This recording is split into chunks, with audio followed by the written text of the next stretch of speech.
Bienvenue à tous pour la dernière conférence de l'année. Pour cette conférence de décembre, on a choisi un sujet qui peut paraître un petit peu saugrenu, et pourtant, je pense qu'avec ce sujet qui pose problème à tout le monde, eh bien, nous allons avoir le plus grand nombre de connectés de l'année 2000. Ce sujet, c'est l'anesthésie locale et régionale au maxillaire et à la mandibule. Et pour traiter ce sujet, j'ai invité deux conférenciers tout à fait experts en la matière. Par ordre alphabétique, Pierre Carpentier, qui est professeur à la faculté de Garancières, et Pierre Machou, que tout le monde connaît, qui est également professeur d'université à Garancières.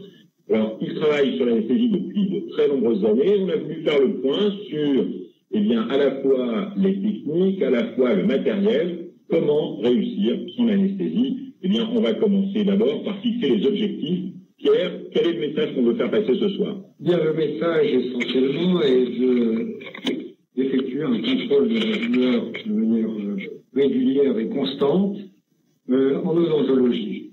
C'est réellement un prérequis, et si ce prérequis dépend de plusieurs facteurs, on va essayer de voir comment donc on peut gérer ces facteurs les uns après les autres. Numéro 1, ça dépend du matériel.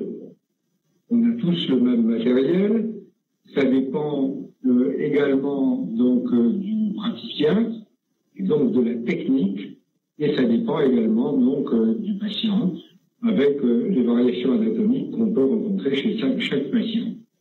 Le matériel, finalement, nous avons tous le même matériel. Est-ce que ça a beaucoup changé, Pierre? Ça n'a pas énormément changé, excepté peut-être l'utilisation de concepts stériles, jetables, qui permettent donc de travailler dans les meilleures conditions d'asepsie.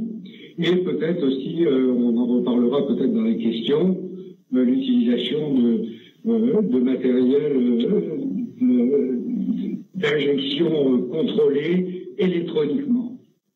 Donc, au-delà donc de la seringue et des aiguilles, il y a un matériel complémentaire qui existe. Et je voudrais juste faire un rappel sur la première diapositive qui est passée un peu rapidement. En fait, rien, même si c'est possible, rien ne peut remplacer finalement une bonne technique. Et en fait, l'injection de volumes importants, de solutions plus concentrées, tout ça ne fait qu'augmenter les risques et n'améliorera pas la qualité de l'anesthésie, puisque le problème technique est celui qui prime. Alors, quel matériel? On va tout de suite passer une petite vidéo pour juste passer en revue le matériel que nous utilisons à Paris 7, que ce soit à Garancières ou à la Salpêtrière. Et avec cette vidéo, on aura donc à peu près l'ensemble du matériel qui est utilisé et qui est extrêmement classique.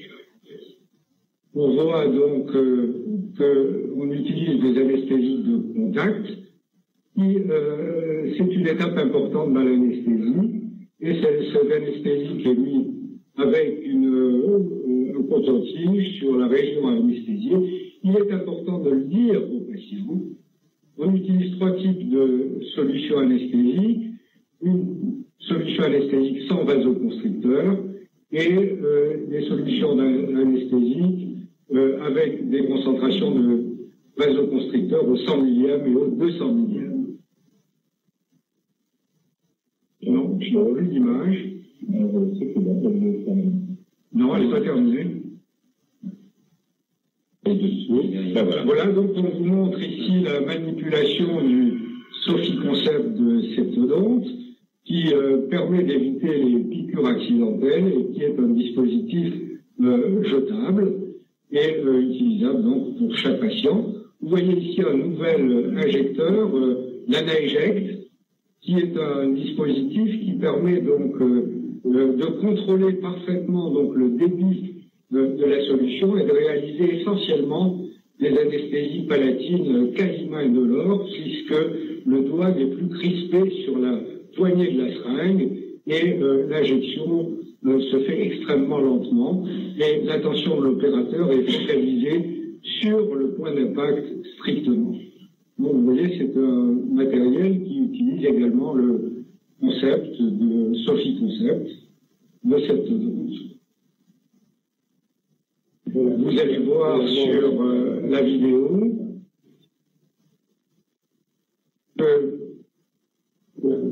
il y a 3 vitesses. En général, on utilise. Vous voyez, la poignée, la prise est un peu spéciale puisque c'est une prise qui se fait de manière extrêmement simple et naturelle. Et vous voyez qu'on a 3 vitesses d'injection. En général, on utilise la vitesse moyenne qui permet de réaliser donc une injection en 2 minutes. Ce qui est réellement la durée requise pour injecter une cartouche d'anesthésie. Alors Pierre, j'ai une question sur le système d'anesthésie, pas le plus récent qui n'est pas encore sur le marché, mais qui va arriver en janvier, mais sur la seringue classique. Il y avait un embout, mais sans anneau. Est-ce que ça permet quand même d'aspirer ou pas? Est-ce que c'est important d'aspirer?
Il est très important d'aspirer, on le verra un peu plus tard, dans la mesure où sur ce concept et sur ce système, on a une aspiration passive qui est effectuée par la dépression du silicone lorsqu'on appuie sur le piston de la seringue. Donc quand on relâche le piston, il y a une aspiration qui se fait. Alors, est-ce qu'on a progressé dans les solutions anesthésiques ou est-ce qu'on est toujours avec des solutions de type xylocaïne ou mépivacaïne? Eh bien, tous les anesthésiques locaux, en fait, sont des dérivés synthétiques de la cocaïne et ils sont composés en général de 3 parties.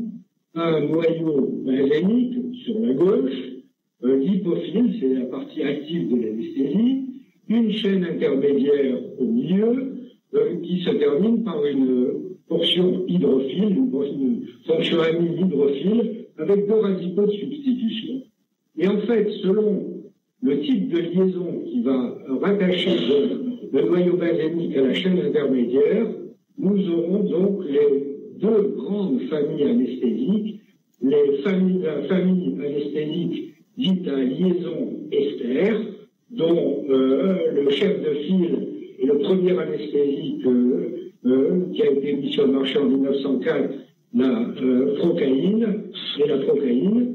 Et la deuxième famille, qui est celle qui est utilisée aujourd'hui, on utilise très rarement, plus du tout même, les anesthésiques à liaison ester.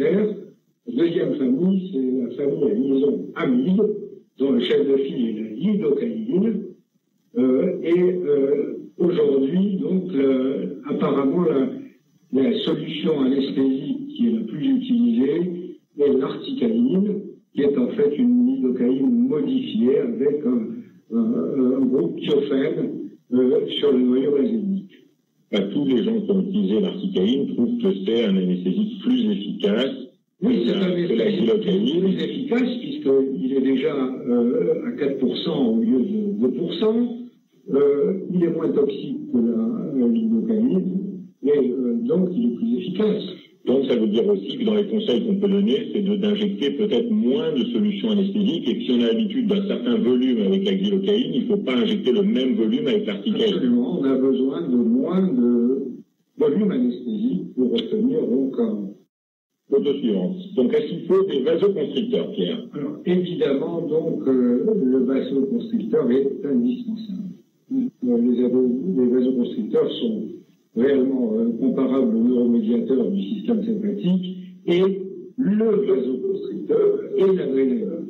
Donc le message qu'on voulait faire passer ce soir est d'éliminer la noradrénaline qui est encore extrêmement utilisée parce que est bien moins efficace que l'adrénaline, mais elle est quand même beaucoup plus toxique, cardiotoxique, elle est hypertensive. Et alors qu'en fait, quand nous avons fait nos études, on disait que chez les gens qui avaient des problèmes cardiaques, il fallait utiliser la noradrénaline parce que l'adrénaline était dangereuse. En fait, on s'est rendu compte que c'était inexact. Exactement le contraire.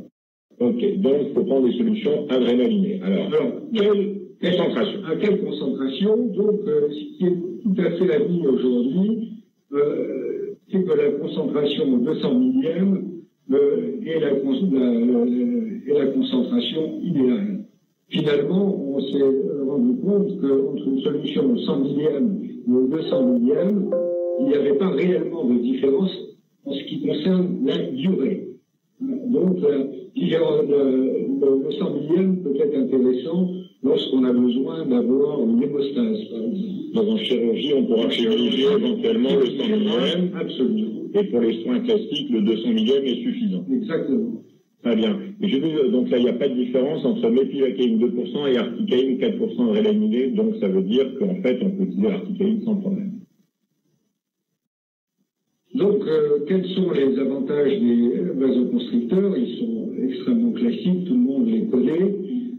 On va réduire la toxicité de la solution anesthésique, parce que les anesthésiques sont toxiques, les bases anesthésiques sont toxiques, et donc l'absorption sera réduite, la concentration va être maintenue localement, et on aura donc un meilleur temps de contact avec la fibre nerveuse, avec le tronc nerveux. On aura de cette manière à utiliser des quantités moindres d'anesthésie puisque les solutions resteront sur place et bien entendu donc si on a besoin d'hémostase, on aura donc une vasoconstriction qui permettra de travailler dans de bonnes conditions. Alors, s'il y a une question qui se pose tout de suite sur l'adrénaline, et c'est pour ces raisons que nous avons sélectionné en fait les deux diapositives qui suivent, c'est la crainte d'utiliser donc un vasoconstricteur face à certaines pathologies systémiques. En fait, il n'y a pas de contre-indication absolue. L'adrénaline, vous allez la voir tout à l'heure, les très très rares contre-indications absolues. En fait, même dans le cas d'interaction médicamenteuse, on peut utiliser en fait une concentration d'adrénaline au 200 millième, comme vous le voyez ici, et surtout pas d'un noradrénaline lorsque les patients sont sous antidépresseurs précycliques. Quant au bêta-bloquant, c'est la même chose, donc on peut utiliser un vasoconstricteur au 200 millième. Et pour les IMAO, contrairement à ce qu'on a cru longtemps, il est tout à fait possible d'utiliser donc de l'adrénaline au 200 millième. Très bien, ça mérite d'être clair. Quelles sont les vraies contre-indications? La contre-indication, c'est la présence d'une tumeur surrénale, le phénochromocytome, qui est réellement donc une contre-indication absolue. Les patients en général le savent, et bien entendu donc les patients qui ont été irradiés dans la région des maxillaires. Et évidemment, dans ces conditions, les anesthésies intraosseuses sont contre-indiquées. Et dans les cas également d'arythmie, il vaut mieux éviter l'utilisation utilisation de vasoconstricteurs. Sinon, qu'est-ce qu'on peut dire infarctus de moins de 6 mois, crise quotidienne d'angine de poitrine, mais en général, donc, les patients ne sont pas sur nos fauteuils. Dans une crise quotidienne d'angine de poitrine. Alors, ça, c'est une question pour Pierre Carpentier ou pour Pierre Nechtou. Une connaissance anatomique précise et indispensable. Les trajets du 5-2 du 5-3, Pierre. Alors, il y a quelque chose qui change? Non, il n'y a rien qui change. Le trijumeau, c'est toujours le trijumeau, et le nerf maxillaire, c'est toujours le nerf maxillaire. Si on veut réussir une anesthésie, et je crois que personnellement, ce qui m'a apporté beaucoup, c'est d'avoir travaillé avec Pierre Carpentier depuis longtemps, et qui m'a donc réellement fait découvrir l'environnement anatomique et comprendre que tout était en fait empaqueté et que rien n'était flottant.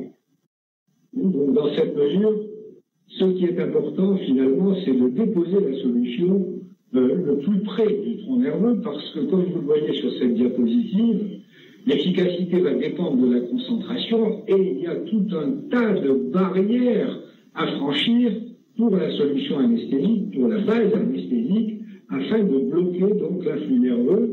Et dans un tronc nerveux, on a toute une série de barrières, et on doit pénétrer les fibres à l'intérieur des fascicules, ce sont les petits faisceaux que vous voyez à l'intérieur du tronc nerveux, et les fibres les plus médianes, les plus internes au niveau de ces troncs nerveux. Donc, si vous pensez que la solution est diluée au fur et à mesure qu'elle pénètre à l'intérieur du tronc nerveux, il s'agit d'être précis. Alors, on a divisé la conférence en deux parties, c'est assez logique, l'anesthésie au maxillaire, l'anesthésie à la mandibule.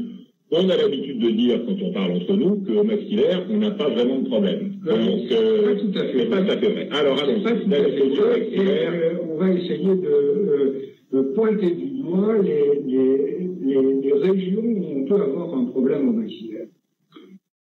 Alors, une chose qui a changé à mes yeux, c'est qu'on faisait des anesthésies sous périostée quand on a fait nos études, donc il y a une bonne trentaine d'années maintenant, plus de 30 ans, et maintenant on dit qu'il faut faire des anesthésies supra-périostées. C'est totalement inutile. Il y a une diapo qui vous explicitera un tout petit peu plus loin l'inutilité de faire des anesthésies sous périostée, puisque les anesthésies vont diffuser extrêmement facilement au travers du périoste. Et faire une anesthésie sous périostée, c'est réellement faire mal au patient, donc c'est douloureux, et le patient nous dira quelques jours après que pendant plusieurs jours, donc il a senti la région sur laquelle l'anesthésie a été réalisée. Donc pas d'anesthésie sous périostée, puisque la solution va diffuser largement au travers du périoste. Et pourquoi l'anesthésie fonctionne bien au maxillaire et que nous n'avons pas de problème? Bien, pourquoi? Parce que la corticale externe et vestibulaire est fine, est mince, il y a beaucoup de fenestration et de déhiscence, les fibres nerveuses sont réellement accessibles, elles sont de faible diamètre, donc on peut les bloquer très facilement, il y a les muscles qui s'insèrent sont peu épais, et les apex sont en position vestibulaire. Donc, il n'y a pratiquement pas d'obstacle à la diffusion de l'anesthésie, et il y a beaucoup de canaux vasculaires. Donc, tout concourt à ce qu'il n'y ait pas de problème majeur. Tout concourt à ce que tout marche. Est-ce que c'est vrai partout, Pierre? Non, pas partout, et essentiellement, donc chacun d'entre nous a pu rencontrer des difficultés au niveau de la première molaire maxillaire, essentiellement lorsque le processus zygomatique est volumineux et descend relativement bas. Donc on a un os cortical qui est épais, sans canaux vasculaire, et donc la solution ne diffuse pas dans cette région. Le deuxième, on reviendra sur ces points un peu plus loin, mais la deuxième région où on peut avoir un échec, c'est l'anesthésie des incisives médianes, où si on pique un peu trop haut et un peu trop médian, eh bien, on va se retrouver sur l'épine nasale antérieure avec un dose contact qui empêchera la diffusion de l'anesthésie, et le patient va nous prévenir tout de suite dans cette région, parce que l'anesthésie, lorsqu'on réalise l'anesthésie, l'injection est dure sur le piston de la seringue, le patient a mal, ce qu'il ne doit pas ressentir, et en général, donc il faut, quand on ressent ces impressions sur le piston de la seringue et que le patient a mal, il faut retirer l'aiguille et piquer un peu plus latéralement. Si on pique trop également dans la région canine, évidemment, on sera encore dans une région d'os compact, et là, la solution ne diffusera pas. Et pour ça, on verra tout à l'heure dans un bloc que nous aimons bien, au niveau de la fosse canine, en fait, il faut le faire plus distalement au niveau de la première prémolaire et non pas en regard de la canine. Donc, pour l'innervation du maxillaire, ce sont les branches du 5-2, évidemment, au niveau vestibulaire et palatin. Alors, on va prendre site par site, si on voit l'anesthésie des incisives centrales et latérales. Donc, l'anesthésie de choix, en fait, c'est l'anesthésie para-apicale qui se réalise extrêmement simplement dans le vestibule, en longeant parallèlement donc l'axe de la corticale. Il n'est pas nécessaire de piquer obliquement pour déposer la solution anesthésique. On arrive en regard des apex, en général distalement par rapport à la dent que l'on veut anesthésier, et on fait une aspiration qui est fréquemment négative dans cette région, et on dépose la solution extrêmement lentement. On va voir maintenant quelles sont les conditions requises pour réaliser ce qu'on appelle une anesthésie atraumatique. Alors Pierre, une question pratique. Est-ce que la quantité de solution anesthésique est la même si je veux faire un composite sur la centrale ou si je veux faire un traitement d'endodontie sur la centrale? Oui, puisqu'il nous faut une anesthésie pulpaire. Donc la quantité sera la même. La quantité sera la même. Et quelle quantité? Un quart de cartouche, une demi-cartouche? En général, si on veut faire un composite, sans problème de durée. Donc, si on veut faire un composite, une demi-cartule est largement suffit largement. Ok. Alors, pour faire une anesthésie atraumatique, il faut un certain nombre de conditions, lesquelles? Alors, les conditions sont réellement importantes et les anesthésies doivent être absolument indolores. Donc, la première chose qu'on demande à nos patients lorsqu'ils arrivent sur notre fauteuil, c'est de se rincer la bouche, de faire un bain de bouche avec de la chlorhexidine, ce qui évitera d'avoir une désinfection spécifique de la zone à anesthésier. Donc, le patient est en décubitus, on va vérifier le fonctionnement de la seringue, il s'agit d'éjecter quelques gouttes, et très important, avec une compresse de gaz, on va sécher les tissus pour éliminer d'éventuels débris résiduels et essentiellement pour avoir une visibilité, une vision absolument précise. Quand il y a de la salive, on ne voit pas, ça brille partout, on ne voit rien. Donc il est très important de sécher les tissus. Ensuite, on va appliquer donc un anesthésique de contact pendant à peu près 1 minute. Et il faut le dire au patient. Il faut dire au patient qu'on va donc endormir sa gencive de manière à ce qu'il n'ait pas de douleur. Et pas d'appréhension. Et pas de privilégie l'anesthésie de contact avec le gel qu'on a vu de type plutôt que les sprays que l'on trouve dans les petits flacons. Les sprays sont à éliminer pour une simple raison, c'est que tous ces anesthésiques de contact sont des solutions extrêmement concentrées. Donc la concentration est très élevée, et c'est du 5, du 15% parfois, et donc ça peut être extrêmement toxique si on ne contrôle pas exactement donc la mise en place de ces solutions. C'est pour ça qu'on préfère utiliser des gels. Et tu laisses le coton-tige en contact? Je préfère le badigeonner, non pas le laisser en contact, parce que si on le laisse en contact, comme beaucoup de praticiens le font, il va avoir une dilution dans la salive, et donc une toxicité systémique qui est possible. Ok. Alors ensuite, L'anesthésie de contact étant réalisée, donc on va prendre un bon point d'appui et surtout, il faut réellement tracter les tissus, tirer les tissus, tracter les tissus comme une peau de tambour. Ce qui fait que lorsqu'on va insérer l'aiguille au niveau du vestibule, eh bien le point d'impact de l'aiguille ne sera absolument pas ressenti par le patient. Et dès que l'aiguille a traversé donc la muqueuse, il faut immédiatement injecter quelques gouttes et avancer donc très lentement vers la cible. Alors, quand on parle de la pré-anesthésie, il y a Bertrand Terville, qu'on connaît bien, parce que c'est le trésorier de la SEP, lourde tâche. Il demande si on peut mettre quelques gouttes de la solution anesthésique sur une boulette de coton en guise d'anesthésique de contact. Quelques gouttes d'anesthésique de la carpule. Non, ça ne sert à rien, parce que, en fait, on a besoin d'avoir donc des solutions avec une base anesthésique très lipophile qui puisse réellement diffuser au niveau des muqueuses. Et donc la concentration doit être considérablement plus élevée. Donc c'est soit de la benzocaïne comme l'uricaïne que vous avez vu, ou de la lidocaïne à 5%, comme le Xylonor par exemple chez les septodontes. Donc on est désolé, Bertrand, que tu investisses un tout petit peu en demandant à Meyer qui dégage un budget pour acheter un petit peu d'uricaïne. Voilà.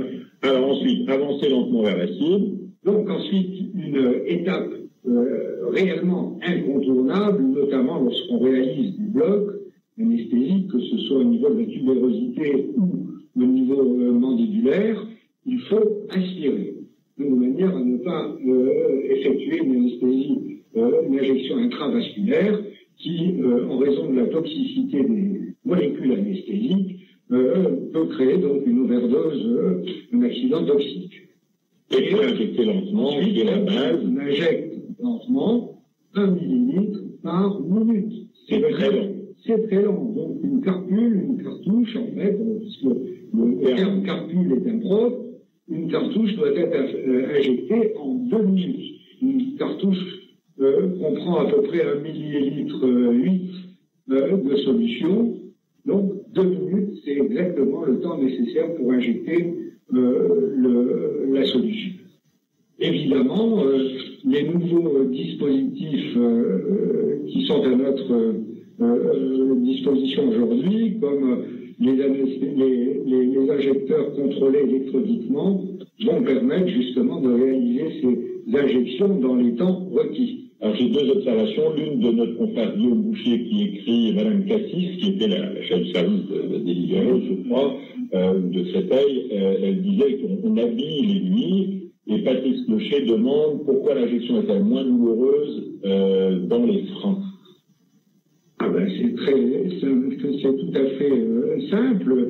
Que l'on injecte dans un muscle ou dans un frein, la solution ne diffusera pas d'abord, et donc on va réellement blesser donc le muscle, le frein, et donc le patient va le sentir très rapidement. Je pense que c'est plus douloureux dans les freins, non pas moins douloureux. C'est plus douloureux. Celui moins douloureux, moi je trouve que c'est plus douloureux. C'est plus douloureux, j'avais compris, plus douloureux. Voilà, l'épine navale, on est dans le frein. Donc, vous voyez, c'est une région compacte et qui est située réellement au niveau médian. Et dans cette région, on aura donc intégré à choisir un point d'impact plus latéral. En fait, quand on veut anesthésier une incisive centrale, on doit piquer distalement par rapport à la racine. Donc, on n'a pas à piquer réellement en plein milieu et au centre. Alors, on a une question de Jean-Pierre Couder qui dit qu'il faut utiliser les systèmes de préchauffage. Justement, on n'a pas parlé, c'était bien à la mode il y a quelques années. Donc, on n'a absolument pas besoin de préchauffer si les cartouches sont maintenues à température ambiante, ça ne sert à rien. Il y avait des tas de dispositifs on avait des réchauffeurs de carpule qui ne servent à rien, sinon que peut-être de créer des brûlures. Et donc, un autre point aussi qui est important en ce qui concerne le matériel et qu'on n'a pas évoqué, c'est de ne pas faire ce que beaucoup de praticiens font, c'est d'immerger les carpules dans de l'alcool. Donc on ne doit pas le faire. La seule façon de procéder est d'utiliser donc une compresse imbibée d'alcool, 95, et donc d'essuyer donc la carpule et la pastille en silicone de la carpule. C'est tout. Alors, l'anesthésie au niveau des canines et prémolaires. Alors, au niveau des canines et prémolaires, nous aimons bien utiliser cette anesthésie dans la fosse canine qui, en fait, va bloquer, c'est une anesthésie loco-régionale, en fait, qui va bloquer les rameaux, les branches alvéolaires moyennes, antérieures et moyennes. C'est-à-dire que ça va faire canine et les deux prémolaires. Donc, dans cette région, et incisive. Incisive, on va donc piquer parallèlement donc à la corticale, selon le grand axe de la première prémolaire, et donc on pique assez haut, bien plus haut que les apex, et on dépose toujours la solution sans chercher réellement avoir le contact osseux pour anesthésier donc ces branches alvéolaires. Et pour faire ça, il faut une aiguille adaptée. Tu ne peux pas faire ça avec l'aiguille de 23 mm. Exactement, donc il nous faut une aiguille longue, ce qu'on appelle les aiguilles longues, les aiguilles à tronculaire en fait, qui sont des aiguilles de 50 centièmes de diamètre et qui sont totalement indolores lorsqu'on les utilise. Et on pique dans des tissus qui sont lâches à ce niveau-là, et ça ne pose absolument aucun problème. Alors, pour les zones postérieures, pour les nerfs alvéolaires postéro-supérieurs. Alors, je ferai, vous verrez après l'anesthésie tubérositaire, je ferai une petite aparté sur une technique qui est tout à fait récente et qui nous permet donc de bloquer donc tout le secteur prémolaire, canine et incisive avec seulement une injection d'une demi-cartouche, mais en palatin. C'est une technique qui est tout à fait intéressante, puisqu'on est dans l'anesthésie des prémolaires et du secteur antérieur, parce que dans le cas de restauration esthétique, lorsqu'on a besoin d'avoir la ligne du sourire du patient et lorsqu'on ne veut pas avoir les lèvres du patient endormies, eh bien, anesthésié, eh bien, il est tout à fait intéressant d'utiliser ce bloc qui va bloquer en fait les branches à la fois antérieures et moyennes du nerf maxillaire supérieur. Et pour cela, donc, l'anesthésie est extrêmement simple à réaliser. On va se situer entre la première et la seconde prémolaire, exactement à mi-distance entre le collet et la suture palatine. Et on injecte une demi-carpule, ce qui nous permet d'obtenir l'anesthésie pulpaire de tout le secteur, de la deuxième prémolaire jusqu'à l'incisive centrale, la muqueuse palatine et la muqueuse vestibulaire. C'est une anesthésie qui est extrêmement intéressante, qui mérite qu'on l'écrive et qu'on s'y intéresse, notamment pour les praticiens qui font des restaurations esthétiques dans le secteur antérieur. Alors là, on en arrive maintenant à l'anesthésie des molaires. Et personnellement, je fais de l'endodontie, donc j'ai besoin d'avoir des anesthésies qui sont profondes, longues, et je privilégie toujours les blocs. Et au maxillaire, j'aime beaucoup donc utiliser cette anesthésie dite tubérositaire. En fait, on va anesthésier les branches alvéolaires postérieures du nerf maxillaire, et cette anesthésie est absolument indolore. Elle se fait extrêmement facilement. Comme vous le voyez, vous allez voir une vidéo d'ailleurs. La première chose à faire est de demander donc au patient de déporter sa mandibule un tout petit peu du côté vers lequel on va réaliser l'anesthésie et de ne pas ouvrir la bouche très grand, de manière à pouvoir tracter le vestibule et avoir un accès extrêmement clair et fiable à cette région vestibulaire, au vestibule en regard de la deuxième molaire maxillaire. En fait, la bouche mi-fermée permet à la fois de tracter et à la fois de faire l'angulation. Absolument. Donc, l'aiguille est introduite, elle nous a peu elle est introduite au fond du vestibule. Vous allez voir la vidéo.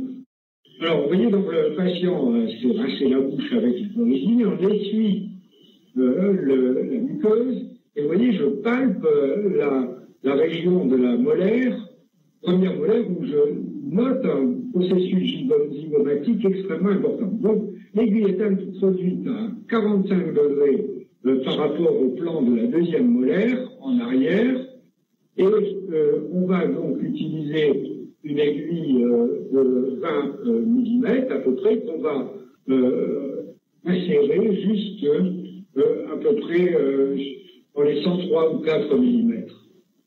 Et ici, je fais un complément, tiens, il est reparti. On la repasse, vous allez voir un peu mieux. Processus zygomatique, donc échec sur la première molaire maxillaire, anesthésique de surface,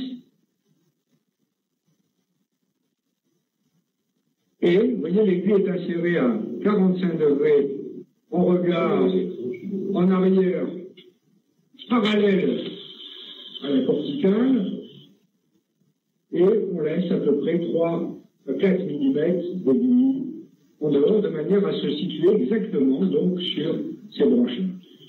La plupart du temps, la racine médiale reçoit une innervation annexe du rameau alvéolaire moyen, qui n'est pas toujours constant. Donc, dans ces conditions, il est recommandé de faire un rappel en regard de la deuxième prémolaire.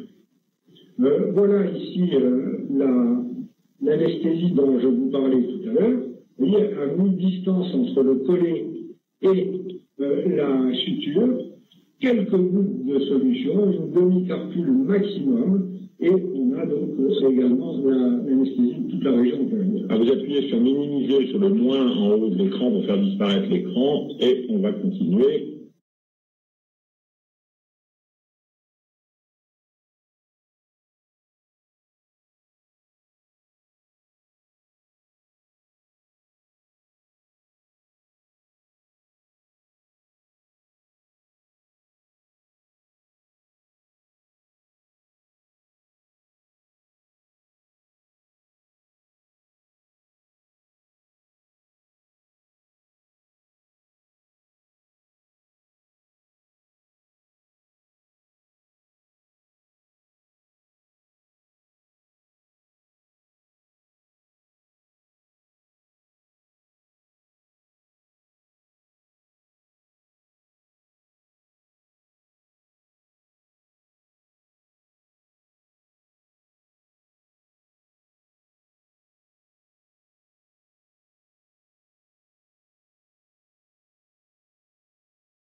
Avec la position idéale de la pointe de l'aiguille et l'aspiration impérative avant l'injection. Si tu permets, je voulais faire un petit commentaire pour renforcer les propos de Pierre Marchetout, à savoir que la clé finalement pour réussir une anesthésie tubérositaire, c'est bien évidemment de demander au patient d'ouvrir modérément la bouche et de faire un mouvement de latéralité.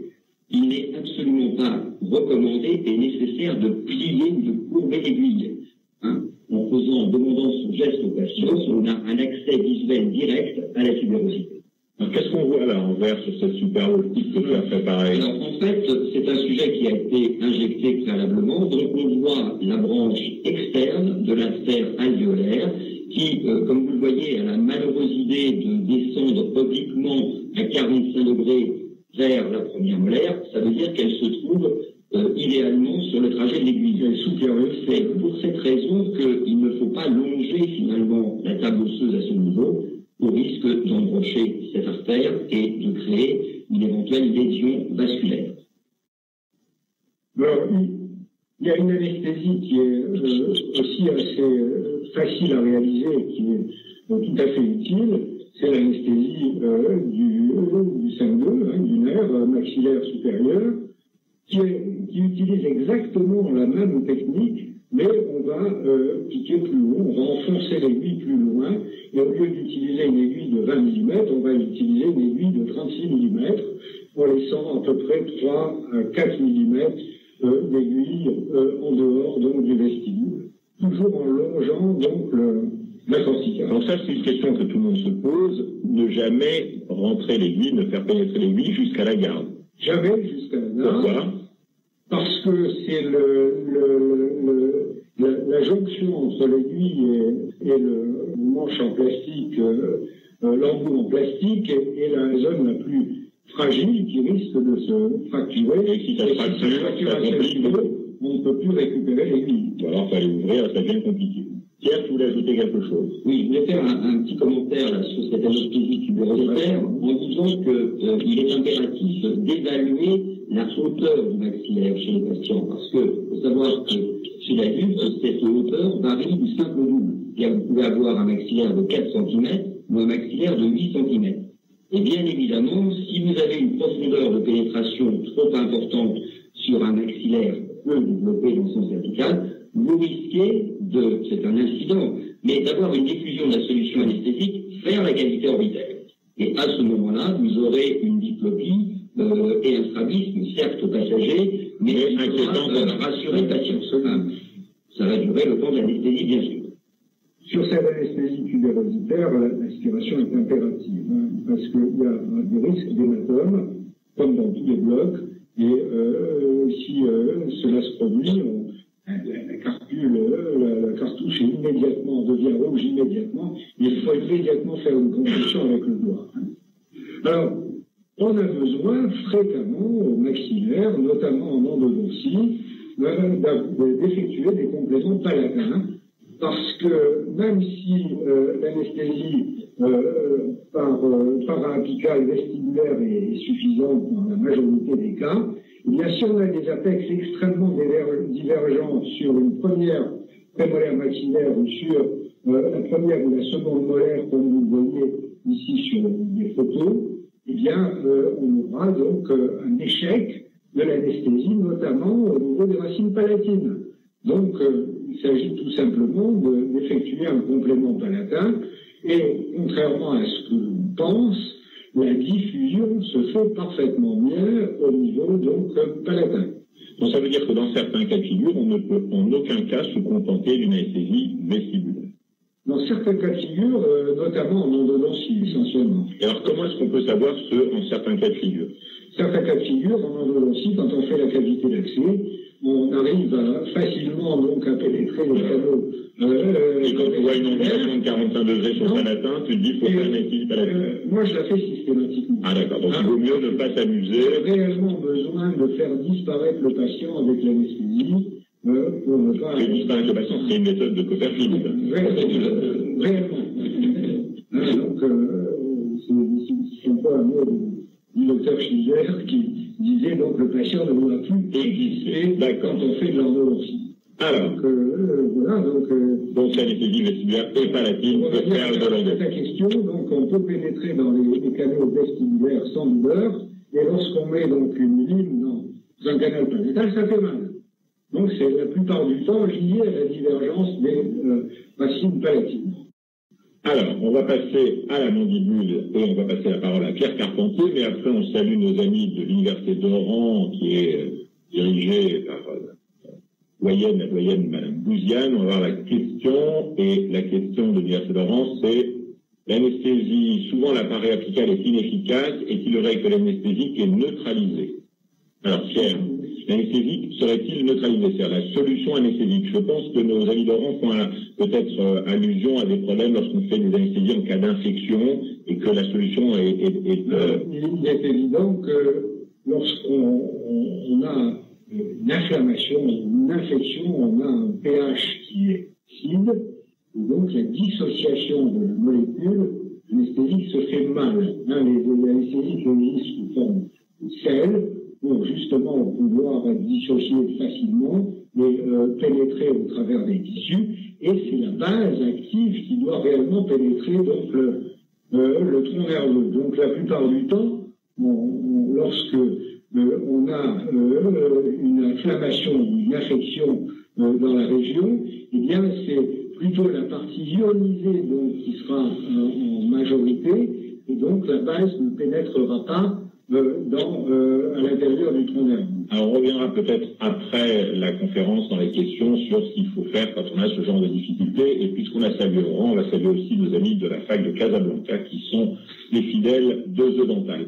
Pierre, le nerf... On a donc intérêt dans ces cas-là à faire des anesthésies régionales, donc à distance, des zones inflammatoires affectées. Alors, le maxillaire, en principe, ne pose pas de vrais problèmes. Par contre, tous nos confrères disent que pour l'anesthésie mandibulaire, eh bien, ils ont des soucis. Et les dernières publicités parues dans la presse, avec des nouvelles techniques rotatives, etc., sont apparues sur le marché pour pallier ces difficultés. Pierre Carpentier, le nerf mandibulaire et ses branches. Oui, alors effectivement, les échecs se rencontrent plus souvent à la mandibule qu'au maxillaire. Pas dans toutes les régions, ma foi, hein, parce que dans le secteur antérieur, en ce qui concerne le couple incisivo-canal, on va le voir, on a assez peu de problèmes. Donc, en ce qui concerne les prémolaires, on va utiliser finalement cet orifice naturel qui est le foramen mentonnier pour faire pénétrer la solution, et les problèmes se rencontrent principalement dans le secteur molaire. Alors, tout d'abord, une vue donc, du nerf mandibulaire, qui est le 5-3, la troisième branche de division du trijumeau, et qui va donner différentes branches, dont vous voyez en 2 le nerf lingual, en 5 le nerf auriculotemporal, et celui qui nous intéresse évidemment particulièrement, c'est le numéro 4, c'est-à-dire le nerf alvéolaire inférieur, c'est celui qui pénètre la mandibule.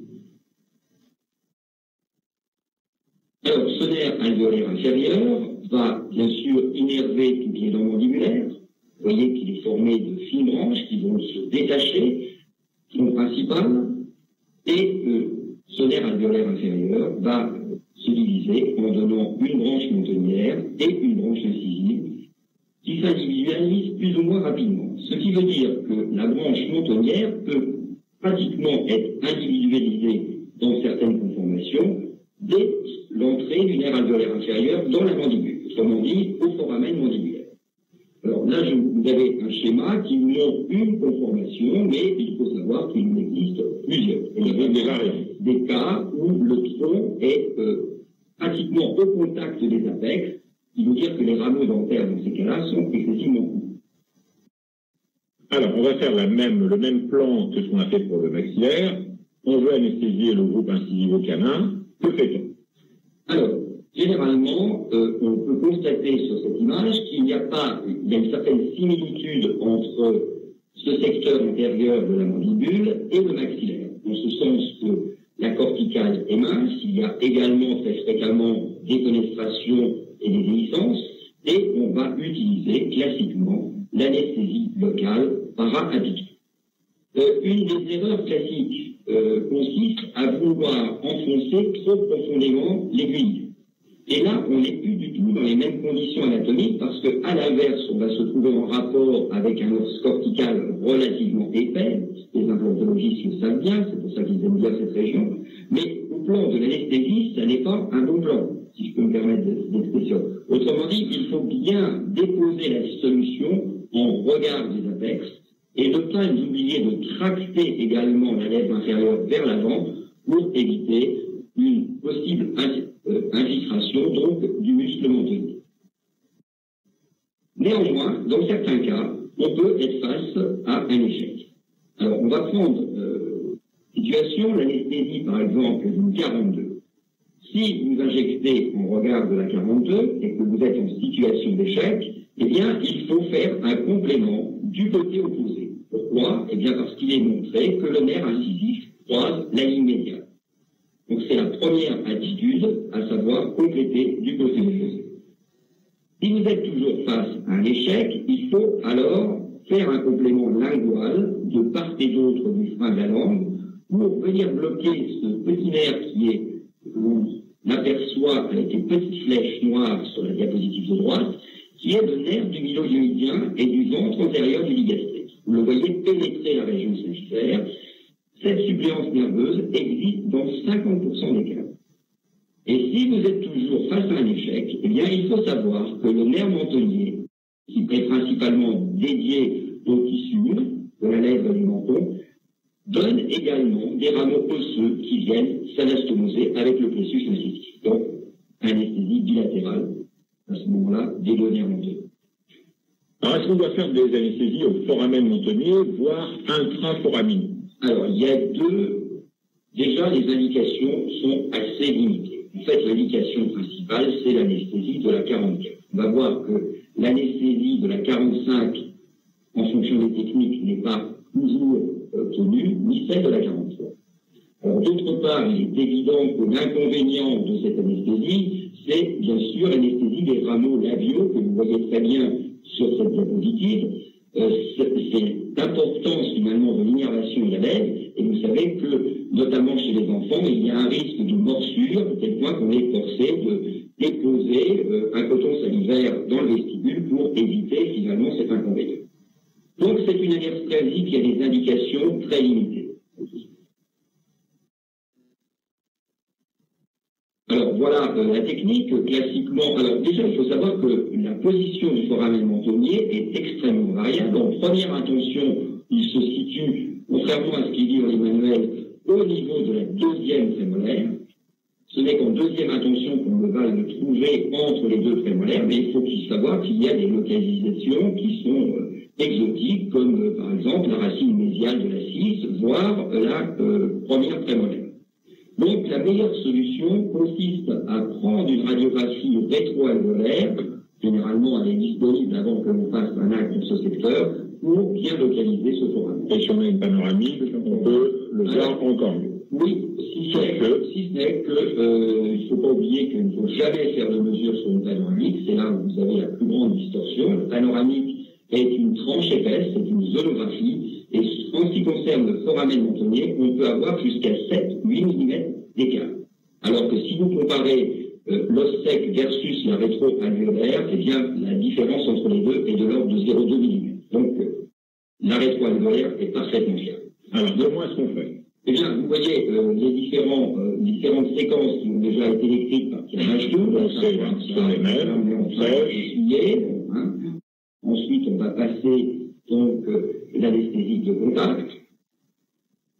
Et on va aborder, alors tout dépend si on veut rentrer ou pas dans le foramen. Alors, explique bien ça. Est-ce qu'il y a des cas où on doit rentrer ou des cas où on ne doit pas rentrer? Alors, il est recommandé, pour éviter, si vous voulez, les lésions vasculaires, de ne pas pénétrer dans l'orifice. En plus, c'est vraiment douloureux pour les patients. Tout à fait.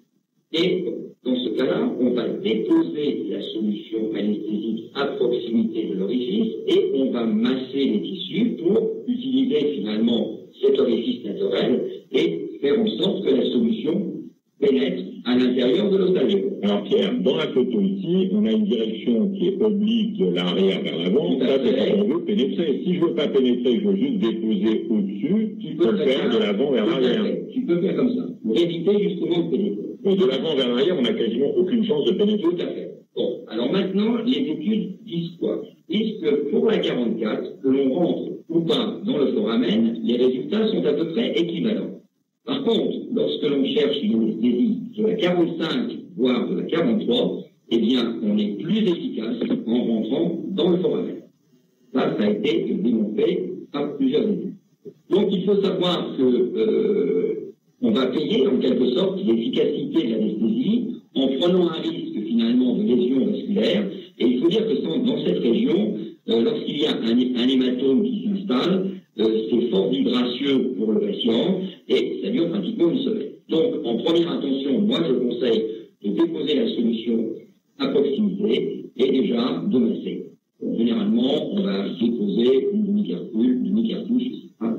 Alors, notre confrère Jean-Yves Georges se demande, n'y a-t-il pas de risque de lésion nerveuse de vouloir déposer la solution anesthésique très proche des fibres nerveuses? Bien sûr, mais là, c'est un peu le jeu de l'anesthésie, c'est-à-dire que il n'y a pas le choix. On n'a pas le choix. Si tu peux trop loin, tu n'as pas d'anesthésie. Le plus près possible du tronc nerveux pour avoir la meilleure concentration et la meilleure efficacité. Donc, à force de flirter avec le tronc, on peut, dans certains cas, être amené à le toucher. Ça, c'est clair.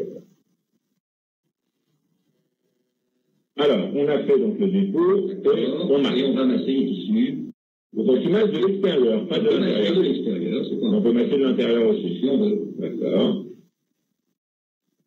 Bien, alors on comprend pourquoi finalement, dans certains cas, ça peut ne pas marcher. Quand on regarde ce schéma qui représente finalement l'anesthésie des prémolaires. Et vous voyez que si vous avez des rameaux qui sont très distaux, eh bien, ils ne seront pas bloqués en déposant la solution à proximité ou dans le foramen. Si on est ici, ça ne marche pas. Voilà. Donc, tout ce rameau-là ne sera pas bloqué. La configuration finalement de cette arborisation terminale, de cette innervation donc des prémolaires. Ça reste quand même très aléatoire. Alors, dans le secteur molaire, là, on arrive à un problème. Là, ça se complique un peu, puisqu'on va être en présence d'un étui cortical, vestibulaire et lingual relativement épais, en sachant qu'il est quand même beaucoup plus épais vestibulairement, ce qui veut dire que l'injection vestibulaire sera peu efficace pour les soins dentaires, sera limitée par la diffusion de la solution.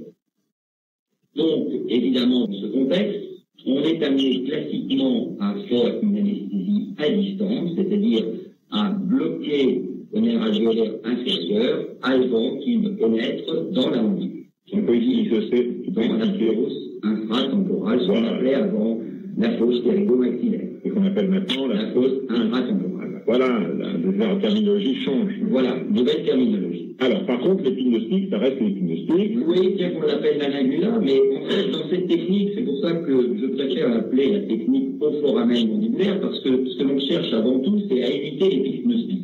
Donc, vous voyez que ce n'était pas forcément une bonne appellation, on cherche à passer au-dessus. Donc, il y a plusieurs techniques qui sont décrites, évidemment, avec différentes variantes. Donc, je vais vous parler de la technique classique, dite anatomique, et je dirais également quelques mots de la technique d'Achinosie, qui est connue sous le nom de technique bouche fermée.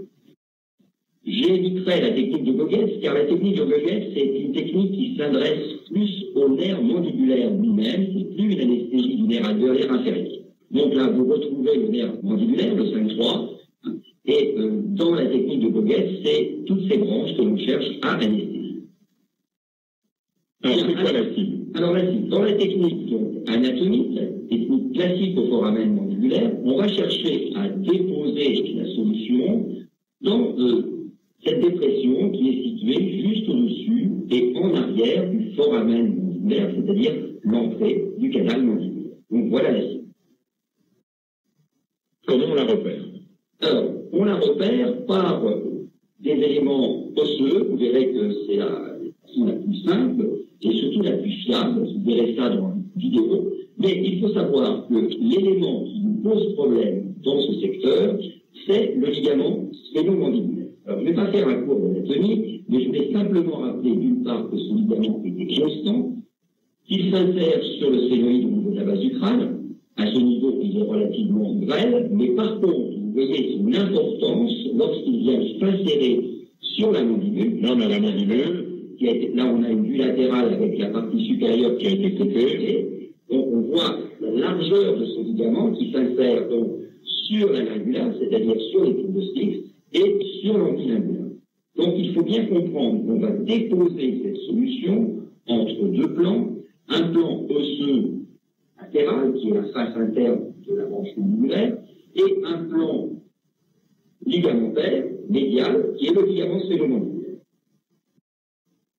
Et un des problèmes à la mandibule, on peut le préciser dès maintenant, c'est qu'on a affaire à un os qui est mobile par rapport à la base du crâne, contrairement au maxillaire. Et cette mobilité est extrêmement importante sur la diffusion de la solution anesthésique. Et ceci amène une remarque, c'est que lorsque vous faites une anesthésie au foramen mandibulaire, eh bien, il faut impérativement que cette injection soit lente. Car si vous avez fait une anesthésie en 30 secondes, que le patient avale sa salive, que le patient se rince la bouche, eh bien, la solution anesthésique n'est plus à l'endroit où vous l'avez déposée. Ça, c'est capital. Parce que lorsque l'on parle d'injection lente, on évoque toujours le risque systémique, la dilatation, la perte de concentration, mais l'élément important, c'est que la solution reste où vous l'avez déposée, parce que sinon, ça ne sert à rien d'avoir une précision technique. Il faut avoir une anesthésie de bonne durée. Voilà. Donc là, vous avez deux diapositives. À droite, une coupe horizontale de la mandibule qui passe juste au-dessus, justement, de l'entrée du foramen mandibulaire. On aperçoit donc la face interne. On voit le ligament sphénomandibulaire qui est au-dessus de la lingula. Et on aperçoit le nerf alvéolaire inférieur lui-même qui est fasciculé et l'artère qui est toujours en arrière. Sur la vue de gauche, qui est une représentation de la face interne de la branche mandibulaire, bien sûr, le ligament sphénomandibulaire a été partiellement réséqué, à ce point que l'on puisse visualiser l'artère, le nerf alvéolaire inférieur et l'artère qui est juste en arrière. Alors, les éléments importants en termes de repères, ce sont les éléments musculaires que vous voyez en avant, le tendon profond du temporal, qui s'insère sur la crête temporale, et le tendon superficiel du temporal qui s'insère sur le bord antérieur de la branche mandibulaire. Donc, vous allez voir dans une séquence vidéo l'intérêt, finalement, de la palpation et du repérage de ces éléments. Bien évidemment, vous voyez qu'au niveau du foramen mandibulaire se situe le nerf et l'artère, que ces éléments sont très proches, ce qui va évidemment nécessiter une aspiration systématique avant d'injecter. Dans la respiration, toutes les caves de cardiaque.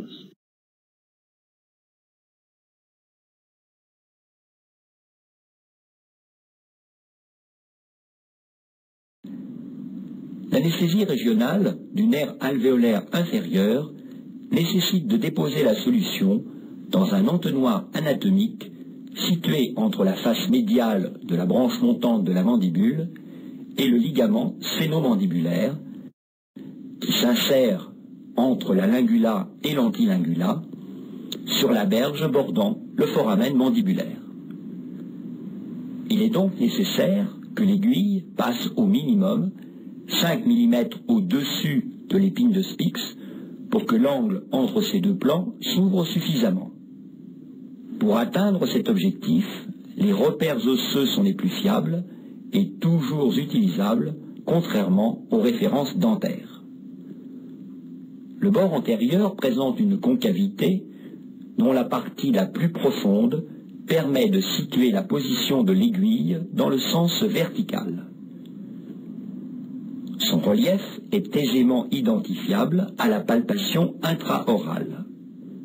La crête temporale, située en arrière et en dedans du bord antérieur, constitue le deuxième repère, car elle est située à 12 mm de la lingula, quelle que soit la largeur de la branche mandibulaire. Une première correction porte cette distance à 20 mm pour atteindre l'échancrure mandibulaire. Une seconde intègre l'épaisseur des tissus mous et établit la profondeur maximale de pénétration de l'aiguille à 25 mm. La palpation du bord antérieur s'effectue à travers le buccinateur à l'aide du pouce ou de l'index pour identifier la partie la plus concave et immobiliser le doigt à ce niveau. À partir de ce repère, une palpation transversale est effectuée pour repérer le relief de la crête temporale sur laquelle s'insère le tendon profond du muscle temporal. Les tissus sont plaqués latéralement contre la face médiale de la branche mandibulaire pour situer le point de pénétration de l'aiguille immédiatement en arrière de la crête temporale. Repérons maintenant ces éléments par voie orale. Sur ce sujet, édenté postérieurement, on identifie l'extrémité de la crête osseuse résiduelle. La palpation du bord antérieur s'effectue toujours bien en dehors de l'arcade alvéolaire. Le pouce vient se caler naturellement au niveau de sa partie la plus profonde.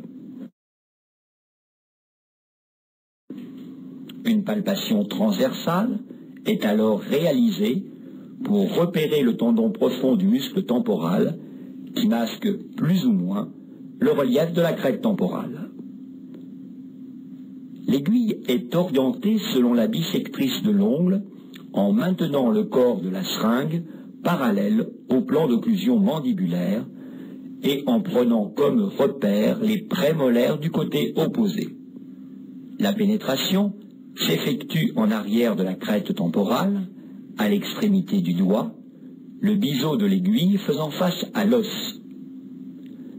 Un contact osseux est recherché immédiatement en arrière du tendon profond. Il est parfois nécessaire de réorienter la seringue pour permettre à l'aiguille de glisser le long de la face médiale et de venir surplomber le foramen mandibulaire lorsque la pénétration atteint 25 mm. Une aspiration est ensuite systématiquement réalisée avant d'injecter la solution à la vitesse de 1 ml par minute. En basculant la tête du sujet, on visualise le trajet de l'aiguille qui chemine entre le tendon profond du temporal et le muscle ptérygoïdien médial.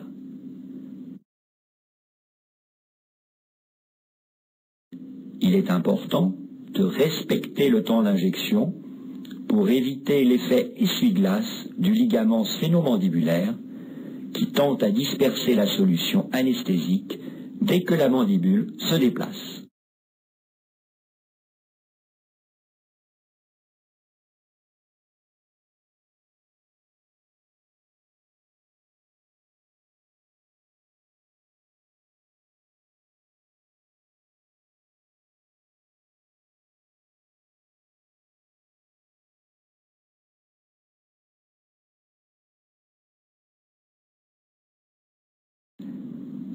L'anesthésie régionale du nerf alvéolaire inférieur nécessite de déposer la solution dans un entonnoir anatomique situé entre la face médiale de la branche montante de la mandibule et le ligament sphénomandibulaire qui s'insère entre la lingula et l'antilingula sur la berge bordant le foramen mandibulaire. Il est donc nécessaire que l'aiguille passe au minimum 5 mm au-dessus de l'épine de Spix pour que l'angle entre ces deux plans s'ouvre suffisamment. Pour atteindre cet objectif, les repères osseux sont les plus fiables et toujours utilisables, contrairement aux références dentaires. Le bord antérieur présente une... Alors, je pense que vous avez compris que en aucun cas il faut positionner l'aiguille en dedans du ligament ptérygo-mandibulaire, qui est un repère classique intraoral, car si on pénètre en dedans, on va se trouver dans le muscle ptérygoïdien médial, vous voyez à gauche. Par contre, il y a une donnée quantitative qui peut être intéressante, qui est représentée sur la photo de droite, et qu'on utilise finalement pour nos étudiants, car ça leur permet finalement de sentir un peu plus facilement l'endroit où se situe le tendon profond. Vous prenez la distance qui sépare le bord antérieur de la mandibule du ligament ptérygo-mandibulaire et vous la divisez en 3. Et le point de pénétration idéal de l'aiguille se situe finalement à la jonction des deux tiers latéraux et du tiers médial. Donc c'est à ce niveau que vous devez sentir le tendon profond du temporal. Donc voilà, encore une fois, une vue clinique qui confirme l'orientation de la seringue. Parfois, il est parfois nécessaire d'aller tracter la commissure pour chercher ce contact osseux. Alors, un élément important, lorsque vous avez ce contact osseux sur, on va dire, 1 centimètre et demi, si brutalement vous perdez ce contact, il ne faut surtout pas chercher à le retrouver, car si vous n'avez plus le contact, c'est précisément parce que l'aiguille surplombe finalement la fosse, se situe l'entrée du canal mandibulaire, et vous êtes pile au bon endroit. Il ne faut pas refaire. Alors là, la patiente a la tête légèrement inclinée vers la droite. C'est recommandé, ça permet de bien visualiser finalement. Alors, est-ce qu'on doit faire un complément vestibulaire systématique? Alors, c'est pas Pierre Machetoux qui est endodontiste qui va me contredire là-dessus. Je crois que systématiquement, il faut faire un complément vestibulaire. Car les études cliniques montrent que cette injection du nerf buccal vient renforcer très largement, finalement, l'anesthésie à l'épinocyte. Alors, même si le nerf buccal n'a pas été réellement démontré comme s'anastomosant au moins systématiquement avec le nerf alvéolaire inférieur, dans certains cas, on voit des rameaux pénétrer l'os à ce niveau, notamment dans la zone rétromolaire. Donc faites un complément systématique du nerf buccal dans la zone rétromolaire. Du nerf buccal dans la zone rétromolaire. Alors, maintenant, une technique que peu de confrères pratiquent, la technique échinosie, et pourtant, elle est intéressante. Elle est intéressante. Alors, bouche fermée, ça ne veut pas dire que c'est une technique extra-orale. Ça veut dire que les arcades sont en occlusion et que l'on va utiliser la voie du vestibule pour accéder dans cette fosse infratemporale. Alors, de toute façon, quelles que soient les techniques, que ce soit la technique anatomique, que ce soit la technique d'aclinésie, voire la technique de Boguet, la voie d'abord à la région de la fosse infratemporale est toujours la même. Hein, vous la voyez ici matérialisée entre le ptérygoïdien médial, qui est l'élément le plus interne, et le tendon profond du temporal. Vous voyez que c'est d'ailleurs cette voie empreinte le nerf lingual que l'on aperçoit ici tout à fait en bas de l'espace. Donc, quelle que soit la technique, vous devez toujours repérer le tendon profond. Alors, c'est évidemment un petit peu plus difficile lorsque les arcades sont en occlusion. On peut demander au patient de faire un mouvement de latéralité également du côté où se situe l'opérateur, et donc du côté où vous allez injecter, pour visualiser et pouvoir palper facilement ce tendon profond. Du côté de l'opérateur, si l'anesthésie à droite, bien sûr, et situé droitier. Situé droitier. Très bien précisé. Donc, voilà. Alors, quelles sont les indications? Eh bien, lorsque vous êtes en présence d'un patient qui a une limitation d'amplitude d'ouverture, quelle que soit l'origine, et que l'anesthésie classique dont à l'épinocyte ne peut être réalisée, eh bien, vous pouvez très très bien utiliser la technique d'aclinésie. Alors, comme vous le voyez, les repères sont des repères maxillaires. Comment dire, on va utiliser la ligne de jonction mucogingivale chez l'adulte, la ligne des collèges chez l'enfant, donc on sera un petit peu plus bas. C'est une anesthésie qui est parfaitement indolore. Pourquoi? Parce que la bouche est enfermée, les muscles ne sont pas étirés, donc vous rentrez, même si vous accrochez un petit peu le tissu musculaire lors de la pénétration, c'est parfaitement indolore. Bien sûr, on aspire. Alors, vous avez compris qu'il est impossible d'avoir un contact osseux avec cette technique. Vous allez évidemment buter sur le processus zygomatique du maxillaire. Vous ne pouvez pas orienter votre aiguille selon l'axe des prémolaires du côté opposé. C'est une anesthésie intéressante également en situation d'échec. C'est-à-dire que si vous avez fait 2 injections selon la méthode anatomique au foramen mandibulaire et que vous êtes toujours en échec, c'est intéressant de compléter par une akylosie parce que vous allez déposer la solution anesthésique plus haut et baigner donc le tronc nerveux sur une longueur plus importante, qui augmente l'efficacité. Alors, et si ça ne marche toujours pas, eh bien, je repasse la parole à Fabien.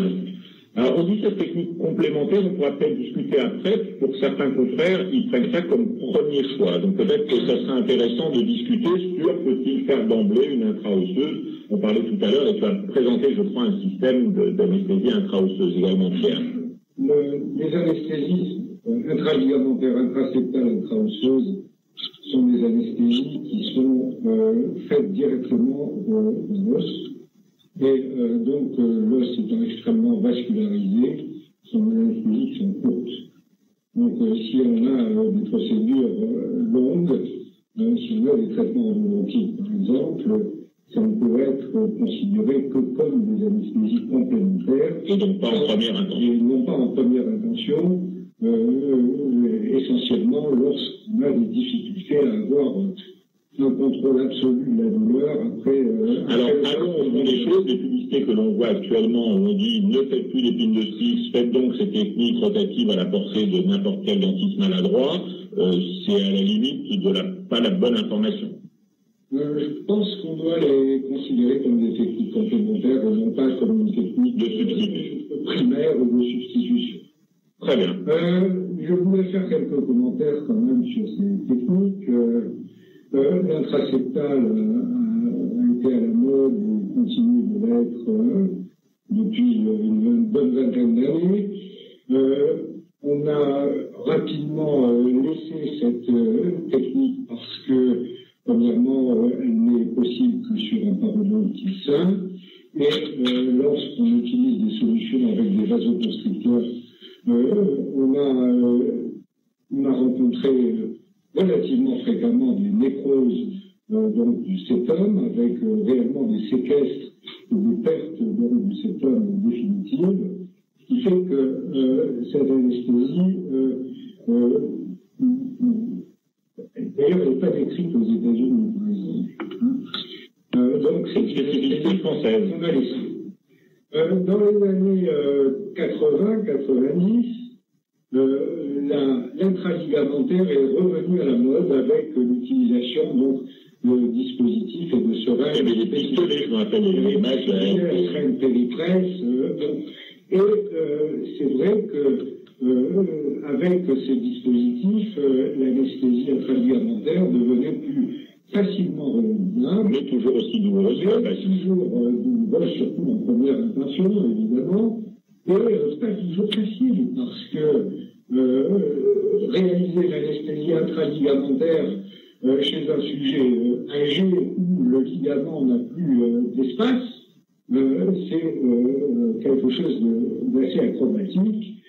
Parallèlement, l'intraligamentaire peut provoquer donc, des problèmes au niveau donc, de la racine par lésion du sément, donc création de résorption cervicale dans la plus mauvaise région, c'est-à-dire avec une contamination permanente par le sulfus. Donc l'intraligamentaire a laissé la place aujourd'hui, je crois, on peut le dire, à l'anesthésie intraveineuse. Puisque là, nous avons donc des dispositifs maintenant qui nous permettent de réaliser ces anesthésies de manière extrêmement simple. Alors, c'est quoi le matériel qu'on voit en bas à gauche? En ce qui me concerne, moi j'aime beaucoup donc, ce matériel-là qui s'appelle le X-Tip. Le X-Tip qui est distribué par Dentsply ici en France. Et en fait, on réalise une anesthésie intraosseuse de manière extrêmement simple, toujours en complément d'une anesthésie triculaire adéquate, bien que de nombreux praticiens l'utilisent d'emblée à la mandibule, parce que bon, on n'a pas les inconvénients liés à la durée du tronculaire, à l'anesthésie des tissus mous, etc. Donc elle est extrêmement simple à réaliser. Le point d'impact va se situer la plupart du temps dans la gencive attachée. Il faut évaluer donc sur une radiographie le niveau du rebord alvéolaire et on va piquer donc 3 mm à peu près à la base de la papille. Donc en intraosseux, il faut prendre une radio de manière à vérifier si on n'a pas une proximité radiculaire, de manière à ne pas léser donc une racine dans l'impact, mais en général c'est assez facile. On peut piquer il est recommandé de piquer en distal, mais je peux vous dire qu'en piquant en médial, ça va tout aussi bien. Et le dispositif est extrêmement simple. En fait, il y a un perforateur, on monte sur le contrôle bleu, on tourne 20 tours minutes. On va vérifier l'intégrité du sulcus, l'existence donc d'un septum. Et on va donc, par petites poussées, donc, créer une perforation avec le perforateur, tout simplement,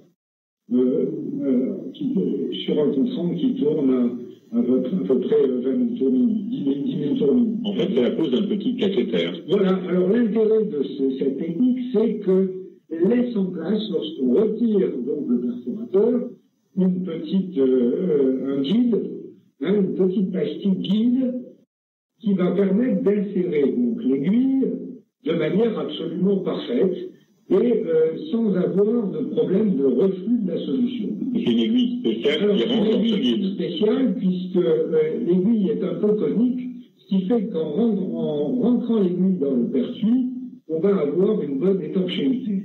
Ça fait une aiguille conne. Absolument. Et si, s'il arrive qu'il y a un reflux de la solution quand même, eh bien, je vous conseille tout simplement de mettre un stop en silicone, comme celui qu'il y a sur les livres, et d'utiliser ce stop en silicone pour réellement obtenir l'étanchéité. Voilà, on n'a pas besoin d'utiliser de grandes quantités de solutions. En général, une demi-parcule maximum. Et la solution, donc, on peut utiliser une solution adrénalinée, mais la solution de choix, c'est la mépivacaïne, la scandicaïne à 3%. Alors Isabelle de Lorraine te demande si le fait de tourner à 20 000 tours avec l'aiguille sans irrigation, est-ce que ça risque pas de surchauffer? On sent la formation implantaire qui surnage. Oui, absolument. Donc il s'agit tout simplement donc d'utiliser des petits mouvements de picotage, en fait, pour faire progresser l'aiguille. Là, il y a très peu de... la corticale, en fait, est traversée. Lorsque la corticale est traversée, donc l'aiguille se positionne absolument tout seul. Alors, Patrick, donc, il n'y a pas, à l'heure actuelle, d'incidents rapportés sur des risques d'échauffement au niveau du dos. Patrick Di Lorenzo te demande est-ce qu'on peut le faire s'il y a une poche parodontale importante? Non, on ne peut pas le faire puisqu'elle est intra-osseuse, donc on ne peut pas le faire dans une poche parodontale, il faut la faire bien plus bas. Alors, il y a une précision quand même intéressante, c'est que même si on doit piquer perpendiculairement, en fait, l'aiguille est toujours dirigée un peu obliquement. Et cette technique peut être aussi bien réalisée dans la gencive attachée que dans la muqueuse. Donc on peut piquer beaucoup plus bas. Et si on regarde le livre de Malamède, on voit que, en fait, lui, il pique vraiment dans la gencive libre. Hein. Alors, Xavier Chevrier te demande quelle différence y a-t-il entre une intraseptale et une intra-osseuse à 3 mm sous le septum? Ah bien, la différence, c'est que le septum est quelque chose de fragile, alors que là, vous êtes en plein dans l'os spongieux. Ça n'a rien à voir. C'est une grande différence. Alors, est-ce qu'on peut injecter demande terminale dans le niveau du septum? Benjamin Moubline te demande peut-on injecter une autre solution comme des anti-inflammatoires, par exemple, grâce à ce cathéter? Eh bien, sans rien dévoiler, je peux vous dire que nous utilisons cette technique à la pitié salpêtrière, puisque nous avons à gérer à peu près une centaine de patients par nuit, et qu'on n'a pas le temps de réaliser des pulpotomies qui prennent du temps, ce qui fait qu'on utilise donc réellement donc, on injecte un corticoïde sur les dents atteintes de pulpite. Hein, vraiment, véritablement, il faut avoir un diagnostic de pulpite et avec des résultats extrêmement positifs puisque on obtient un silence immédiat et un petit peu qui laisse un répit d'une semaine pour pouvoir redonner un rendez-vous au patient. Alors, il y a un grand débat qui s'instaure. On va essayer quand même de finir la conf. Je prends la dernière question. Patrick Di Lorenzo te dit, mais dans ce cas-là, pourquoi ne pas piquer dans la gencive libre à la hauteur des apex? C'est pas interdit, hein? C'est une possibilité. C'est pas interdit. Alors, on reprend la conf. Ensuite, qu'est-ce qui se passe sur cette photo? Donc, quand on peut laisser la petite cupule, le petit guide en place pendant l'intervention, qui fait que si on a besoin de rajouter de l'anesthésie, c'est toujours faisable. Mais moi, je l'enlève parce qu'il me gêne pour mettre en tampon la ligue. Et en général, je le fais après une tronculaire qui ne me donne pas satisfaction. Et là, l'intérêt est que, avec ce type d'anesthésie après une tronculaire, j'ai la durée de la tronculaire. Alors, on retire. On a fini, on prend une pince hémostatique et tu es dans le hamac. Et on retire. Alors, on va regarder encore ce qu'il y a comme question. Benjamin Boulil te demande à quelle dose la solution anesthésique. Donc, on utilise donc une solution de scandicaïne à 3%, mais sans vasoconstricteur, puisque la mépivacaïne est elle-même un peu vasoconstrictrice. Et donc, en général, donc, une demi-cartule est suffisante.